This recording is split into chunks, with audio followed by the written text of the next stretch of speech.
तुम्हें आभास हो रहा होगा। नहीं, जाग रही हूँ मैं। जरा देखिए तो, देखिए घंटी बजी। इतनी रात में कौन है? जरा देखिए। आए बाबा, आया, आ रहा हूँ। देखिए तो, कौन है? टेलीग्राम। टेलीग्राम? टेलीग्राम? इतनी रात को? हे प्रभु, उठिए। दरवाजा बंद कर दीजिए। रात बिरात। अच्छा देखिए, टेलीग्राम किसका है?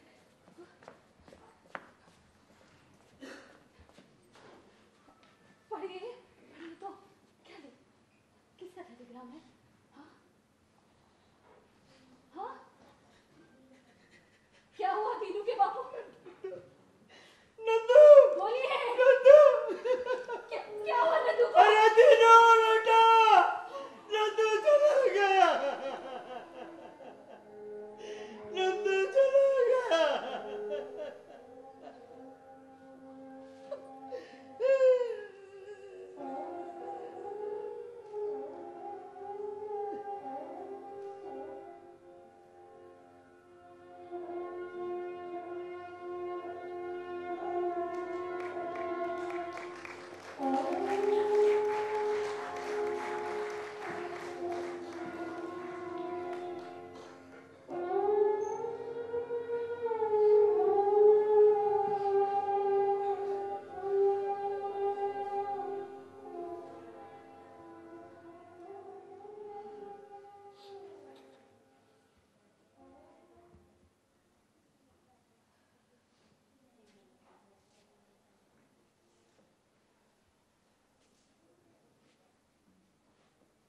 दीनू ने कब आने के लिए कहा है दिल्ली से?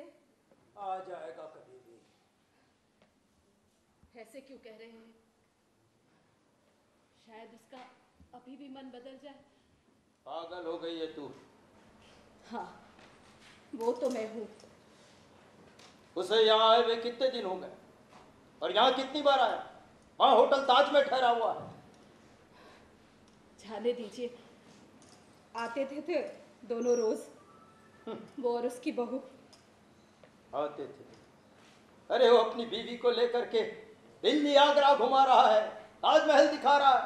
देखो देखो। इस बात को अपने जी से क्यों लगाते हैं? मैंने ही कहा था। आखिर यहाँ बैठे बैठे भी क्या करते? घुमा लाए बहू को। बहू पहली बार आई है यहाँ, दिखा लाए उसे सब कुछ।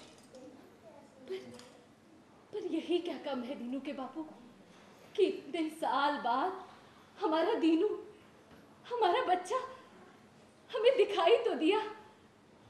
कम से कम वो हमें याद करके आया तो सही। वो तुझसे मिलने के लिए नहीं आया। वो तो इस साल हिंदुस्तान पर्यटन वर्ष मना रहा है। एयर इंडिया रियायती दरों पे टिकट दे रहा है, इसलिए अपनी बीवी को लेकर के यहाँ पर आया है। दिल्ली आगरा घुमा रहा है। देखो सब कुछ देखो, यहाँ देखो वहाँ देखो। आप ये सब मत सोचिए। आप चुपचाप बैठ जाइए वहाँ, या मैं कहती हूँ लेट लीजिए थोड़ी देर। रात भर भी नहीं सोते। तू कितना सोती है मुझे अच्छी तरह से पता। अब तो नींद की गोलियां भी बेकार हो गई हैं। 4 लो तब भी नींद नहीं आती। एक झटका लगा नहीं कि नींद गायब। हर वक्त ऐसा लगता रहता है जैसे कोई पुकार रहा हो, माँ माँ। दीनू। दीनू पुकारेगा तुझे? अरे तुझे विनय ने पुकारा होगा। वही तो था जो आखिरी समय में हमारे काम आया। बहुत अच्छा लड़का है वो। इतना तो अपना पेट का जाया भी काम नहीं आता वक्त पड़ने पर। देख देख, रात दिन हमारे ही साथ रहा। वहां बालकनी में सोता था। अरे तेरा दीनू जिसे दिल्ली आगरा घूमने से ही फुर्सत नहीं है। आप ये सब मत सोचिए, लेट जाइए थोड़ी देर। आपका ब्लड प्रेशर बढ़ जाएगा बोलते बोलते। बढ़ने दे, ब्लड प्रेशर बढ़ने दे। और वो छोटी बच्ची अपने दादाजी के साथ 2 बार यहाँ पर आई। गले से लग करके कितना रोई। और एक तेरा दीनू है कहता है वक्त के साथ जख्म अपने आप भर जाएगा।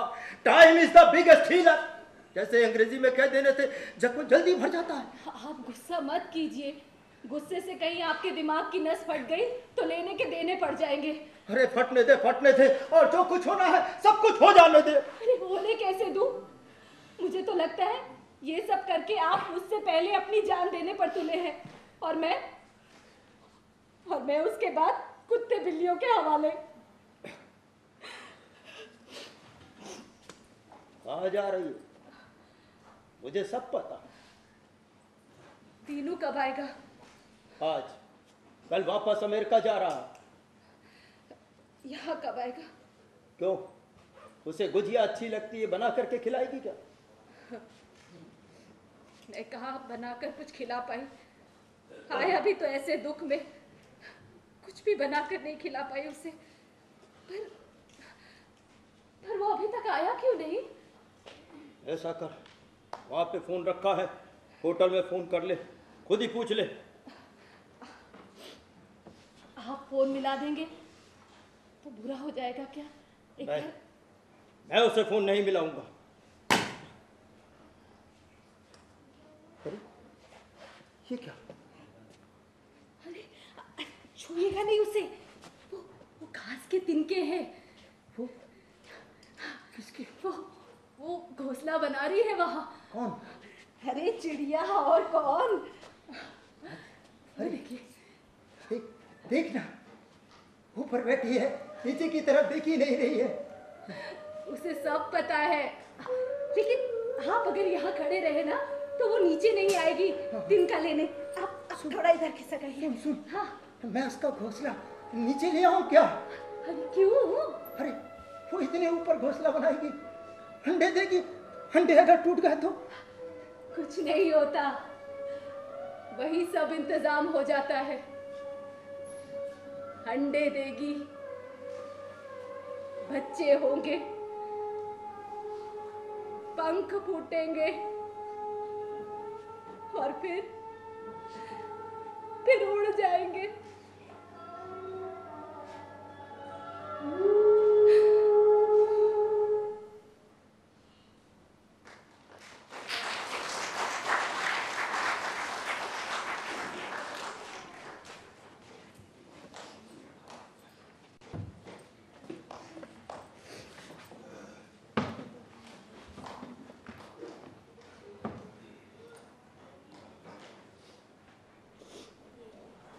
पैसा पैसा पैसा, तुझसे जब भी कोई बात करो तो हमेशा पैसे की बात करता रहता।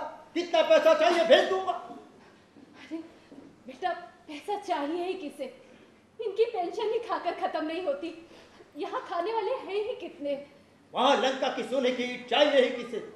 यहाँ देखो, अपने यहाँ घर की ईंट ढह रही है, उसे देखो पहले। बाबूजी, चलिए मैं भी तो सुनूं कि आप कहना क्या चाहते हैं। अरे हमारे चाहने से होता ही क्या, हमारे तो पैर कब्र में लटके हुए हैं, हमारे चाहने की परवाह है ही किसे? नहीं, लेकिन मैं सुनूं तो सही कि आप फिर कहना चाहते हैं क्या? जो मैं कहूंगा मानेगा। कहिए, कहिए तो सही। मेरी मान बेटा, ये पैसा पैसा पैसे के लिए इतनी दौड़ लगाने की जरूरत नहीं है। जो कुछ यहाँ है उसी को कबूल कर ले, आखिर ये अपनी मिट्टी है। कम ऑन माँ। हाँ बाबूजी, आप कुछ कह रहे थे। तू इंजीनियर है, वहां पुल बनाने का ठेका लेता है ना, यहाँ अपने हिंदुस्तान में क्यों नहीं बनाता पुल? तो आप क्या चाहते हैं? उसके लिए 40-45 हजार रुपए की सरकारी नौकरी पर मैं यहाँ आ जाऊं?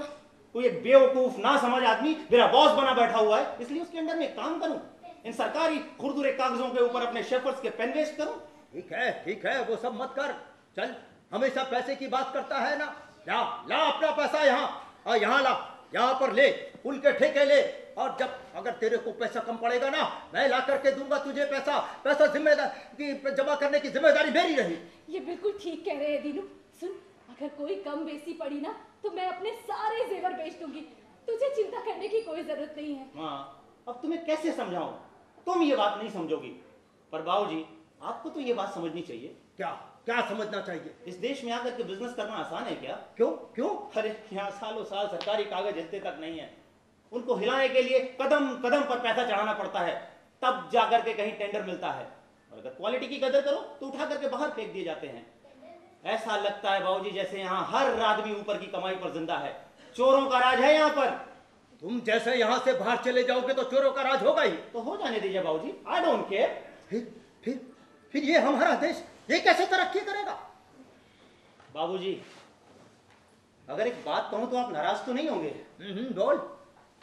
मुझे तो ये देश ही अपना नहीं लगता है। क्या ये तुझे देश अपना नहीं लगता? तो ये देश किसका है? चोरों का? हाँ हाँ, चोरों का। या फिर उनका जो किसी वजह से मजबूर हैं, बेबस हैं, हेल्पलेस हैं। या फिर उनका जो मेरा देश कह करके छाती पीटते रहते हैं। तीनों ये तुझे हुआ क्या है? होना क्या है बाबूजी? तू इस देश में जन्मा, यहाँ पर पढ़ लिख करके बड़ा हुआ और तू कहता है बाबूजी नेताओं के भाषण हैं ये सब। I don't believe in this. I am a practical man. मैं उन लोगों में से नहीं हूं जो इस देश में अपने टैलेंट को वेस्ट करते हैं। ढोंगियों का देश है ये। ढोंगियों का देश था नहीं, हो गया है।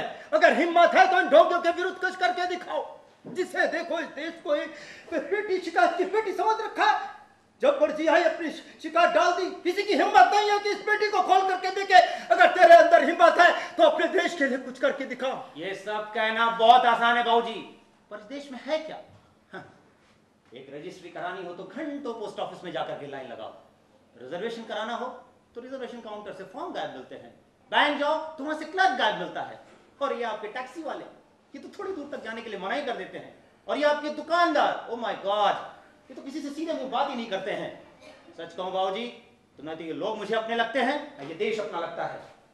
तो फिर क्यों नंदू ने जान दे दी अपने देश के लिए? दुर्भाग्य था।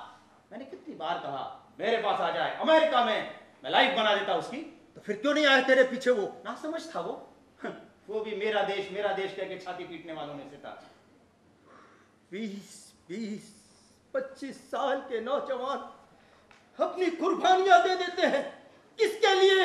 अपने देश के लिए ही ना। अरे चुप करिए आप चुप करके बैठ जाइए। जिन्हें अपने प्राण देने हैं वो देकर रहेंगे। हमारे चिल्लाने से कुछ नहीं होगा। आप बैठिए चुपचाप। और दीनू तू भी इनसे ऐसे मत बोल बेटा, ठीक से बात कर। ठीक है माँ। बाबूजी हम लोग इस विवाद में ना ही पड़े तो बेहतर होगा। नंदू मारा गया इसलिए मैं आया यहाँ इस दुख में आप लोगों से मिलने। अब इस दुख में और कड़वाहट क्यों बाबूजी? दुख है ही किसे, लेकिन इतना ही कहा वही काफी है। आप शांति से बैठ नहीं सकते? आज के दिन क्या छेड़ रखा है आपने? ठीक है बाबा, अब मैं कुछ नहीं बोलूंगा। चुपचाप बैठिए आप वहीं, मुझे बात करने दीजिए। ए दीनू तू यहाँ आकर बैठ मेरे पास बेटा। बोलो माँ। देख तू इनकी बात से नाराज मत होना, इनका स्वभाव ही ऐसा है। बुढ़ापा आ गया है ना। नहीं माँ, मैं इनसे नाराज नहीं हूँ। अच्छा सुन, तूने यहाँ रुकने के बारे में क्या सोचा है? मैं यहाँ कैसे रह सकता हूँ? मतलब इस घर में मत रहे, लेकिन यहाँ कहीं आसपास रह के हमारी नजरों के सामने तो रहे बेटा। माँ मैं यहाँ रह के करूँगा क्या? अभी कहा ना इन्होंने कि कोई अपना बिजनेस कर लेना। तू नहीं समझेगी माँ ये सब। हाँ मैं पगली कुछ नहीं समझती, बस मुझे समझ में आता है तो अपने बच्चों का प्यार, वही नहीं भूल पा रही हूँ। माँ अरे अब क्या पहले जैसा वक्त है? अरे अब क्या बेटे का माँ बाप की सेवा करने का ये मतलब थोड़ी है उसे कंधे पे बिठा करके काशी घुमाओ। अरे ट्रेन में दिक्कत है माँ, प्लेन से जाओ, टिकट के पैसे होने चाहिए बस। नहीं बाबा, अब हमारी कहीं जाने की हिम्मत नहीं पड़ती। तो मैं यहाँ किस लिए रहूँ, किसके लिए रहूँ और क्या करूँ? ये मैं कैसे समझाऊं दीनू? ये बताने की नहीं समझने की बात है बेटा। कैसा महसूस होता है बुढ़ापे में, ये बताया नहीं जा सकता। आएगा तुझे समझ में जब बूढ़ा हो जाएगा तू, लेकिन तब शायद हम नहीं होंगे। माँ ऐसा क्यों सोचती हो तुम? मैं कुछ नहीं सोचती, बस अब एक ही इच्छा है कि तेरे रहते हम दोनों की आंखें बंद हो जाती बस। ऐसा क्यों कहती हो माँ? विदेशों में बूढ़े लोगों को देखो, वो अपनी जिंदगी के आखिरी क्षण तक का उपभोग करते हैं। दूसरों से हमें क्या वास्ता, हमारा जो है वही सच है। अच्छा छोड़ इस बात को, ये बता कि वो क्यों नहीं आई? माँ वो सफर से थक गई थी। अरे तो मैं उसे यहाँ काम कराने लगती, ऐसे थोड़े ना। अरे नहीं नहीं माँ, वो बात नहीं है। वो कह रही थी कि थोड़ा आराम करना चाहती है, और मैं जब वहां से चला तो वो सो रही थी। अच्छा तो ठीक है, तू उसे फोन करके यहीं बुला ले। आज तुम दोनों यही खाना खाकर जाना। हाँ माँ वो यहाँ कैसे खाना खा सकती है? क्यों, मैं अच्छा खाना नहीं बनाती दीनू? नहीं नहीं माँ, तू बहुत अच्छा खाना बनाती है, पर उनका खाना अलग है, हमारा खाना अलग है। अरे जब तू उनका खाना खा सकता है तो वो हमारा खाना क्यों नहीं खा सकती? रहने दो माँ। अच्छा छोड़ इस बात को, सुन 4-6 दिन और रुक जा, मैं तुझे कुछ बनाकर खिला भी नहीं पाई, आया भी तो ऐसे दुख में। रुक जा बेटा। नहीं माँ, मुझे जाना है कल। अब अच्छा, अब मैं चलता हूँ। अरे माँ, पर हम लोग कल यहीं आएंगे, तुम्हारे हाथ की बनी हुई चाय पियेंगे और फिर यहीं से एयरपोर्ट चले जाएंगे, ठीक है? मतलब तेरी जाने की पूरी तैयारी है? हाँ माँ, जाना तो पड़ेगा ही। अब पर हम हर साल आएंगे। आ चुका, इस बार 8 साल बाद आया है, अब पता नहीं कब। माँ मैं सच कहता हूँ, मैं हर साल आऊंगा। अब मुझे जाने दो, वो वहाँ होटल में अकेली है माँ। हाँ, अच्छा 5 मिनट तो बैठ, 5 मिनट में क्या हो जाएगा दीनू? देख हम लोग तो यहाँ सालों साल अकेले बैठे रहते हैं बेटा। माँ अच्छा ठीक है, मैं कुछ नहीं कहूंगी, मगर ऐसे क्या देख रही है माँ? तेरे चेहरे को अपनी आंखों में भर रही हूँ। अब तो मन कर रहा है कि बस तेरे रहते ही हम दोनों को मौत आ जाती। माँ ये क्या बोले जा रही है तू? झूठ नहीं कह रही बेटा, तेरे हाथों हमारा सब कुछ हो जाता तो। माँ ऐसा क्यों सोचती हो तुम? अच्छा एक बात कहती हूँ, तेरे हित में। कल कहना माँ। अरे सुन तो ले, मन में है इसीलिए कह देती हूँ। अच्छा बोलो। अगर हमें रात में कुछ हो गया तो मन की बात मन ही में रह जाएगी। अच्छा बाबा ठीक, बोलो। अगर तेरे बेटा होगा ना तो उसका नाम इधर का ही रखना। हाँ ठीक है माँ, यहीं का